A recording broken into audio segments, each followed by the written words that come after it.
Good morning, buongiorno ragazzi, benvenuti to the channel. If you are new, it is a crisp 6:30 or just over 6:30 a.m.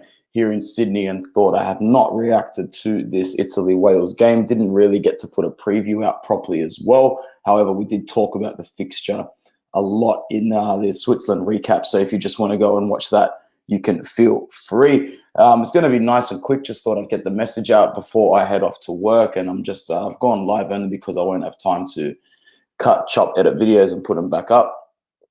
But the reality is that Italy are looking quite calm, collected.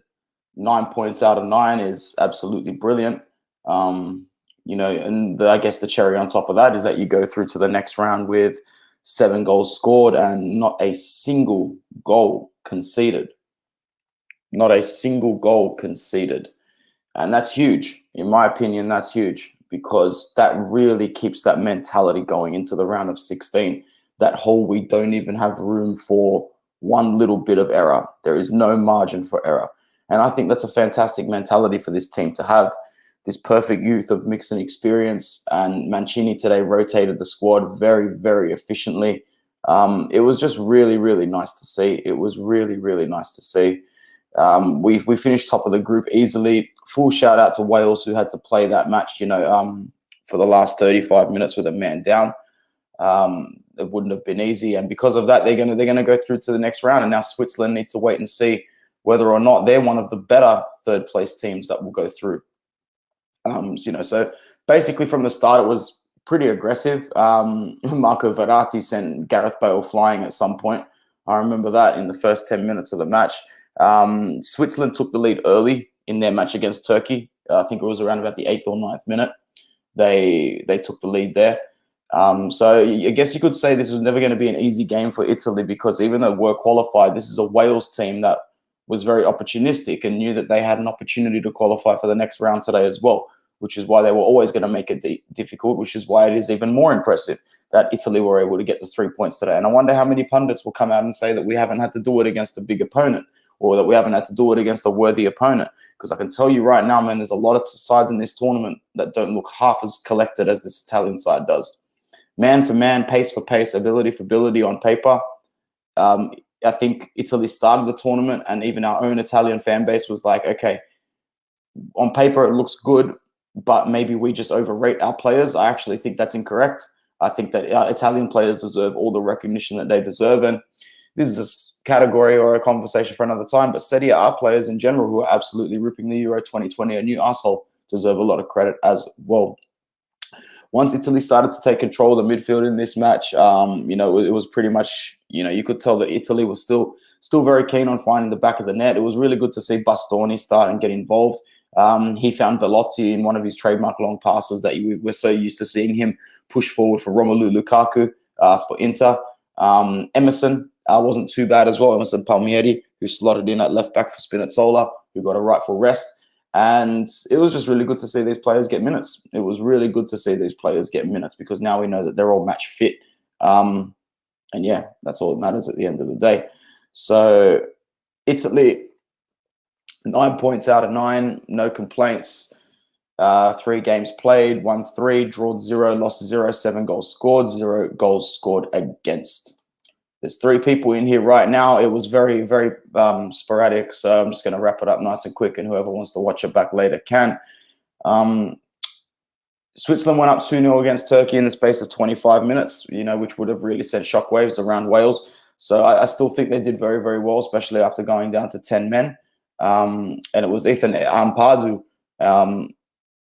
who actually was playing pretty well up until that point. He did well not to stick the ball into his own net from a Belotti chance as well. But then as the game started approaching halftime, Italy started to get a little bit more fluid, and it was good to see Verratti get some minutes, because he was just starting to find space like no tomorrow. He was balling out. His passes were very intricate. They were between the lines. They were able to turn defenders. It was good stuff. Good to see Pessina get the goal. It wasn't an easy goal to score. It wasn't an easy goal to control. I don't even think he knew what direction the ball was going in when he got boot to ball, but it went in the absolute perfect location, and keeper's reaction time just way too slow. Way too slow. Should have got down earlier, should have been able to cover, but didn't, and we reaped the benefits of that. Italy looked pretty comfortable, and I don't think in the second half anyone really even expected us to concede a goal. Bonucci got a rest at the break for Acerbi, which means that I think the idea is pretty clear from Mancini that Chiellini and Bonucci are the two guys. They are the two guys.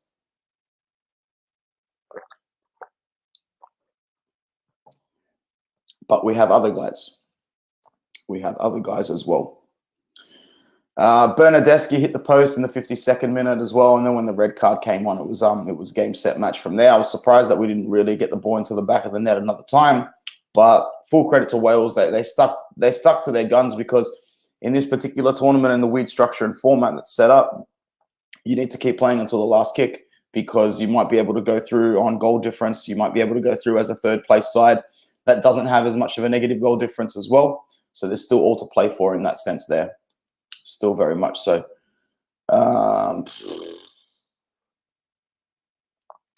Even Donnarumma came off for Sirigu with a few minutes left. But yeah, that's about it. So 30 consecutive games unbeaten, boys and girls. 30 consecutive games unbeaten, which really is phenomenal. It really is fantastic. There's nothing to complain about this group stage performance from Italy. We're looking very strong, and in the next round, it looks like we might come up against the Ukraine or Austria. I fully expect us to win that game. I fully expect us to win that game, and I fully expect us to book a solid quarterfinal against Belgium, because I think that's what's going to happen. It's looking like that at the moment, unless something different happens. What else is there to say? Anything else to say? Not really, guys. If you do watch this video back, let me know in the comments below who your man of the match was. Were you really impressed with Verratti? Do you think he needs to start the next game now? It's a risky one. It's a risky one to say that Verratti has to start, but he did play very, very well this morning. Hey, I've got a comment in here. Nah, biggie, solid performance by Bastoni. Yes, it was, bro. Thanks for tuning in. Give the video a like. Yeah, bro, it's just good to see this Italy team not rest on their laurels. And I think they're going to come out in their round of 16 game against whoever, whether it's Austria or Ukraine, and we're going to bust their balls. We're going to bust their balls from the first second of the match. I know it's wrong to say this, but I guess all the eyes are on our quarterfinal already. And I hope we don't bomb the round of 16, because getting to the quarterfinals, you know, as much as we say as Italians, semifinals is always the bare minimum. I think once you get to the quarterfinal stage, it really comes down to who you come up against in the draw. And that's not just for the Euro tournament.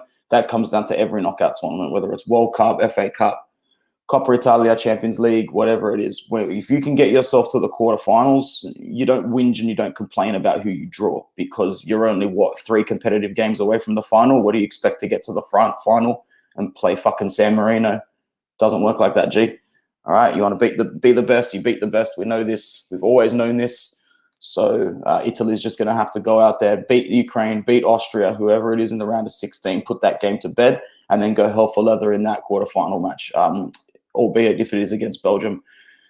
All right, guys, I've only been going for 8 minutes, but that's it, because it's Monday and I'm going to be late for work. Can't be late for work. Everybody have a blessed Sunday evening, wherever you are and whatever time it is in the world. When you wake up on Monday, be thankful, grateful, and appreciative for what you do have, rather than what you are missing out on.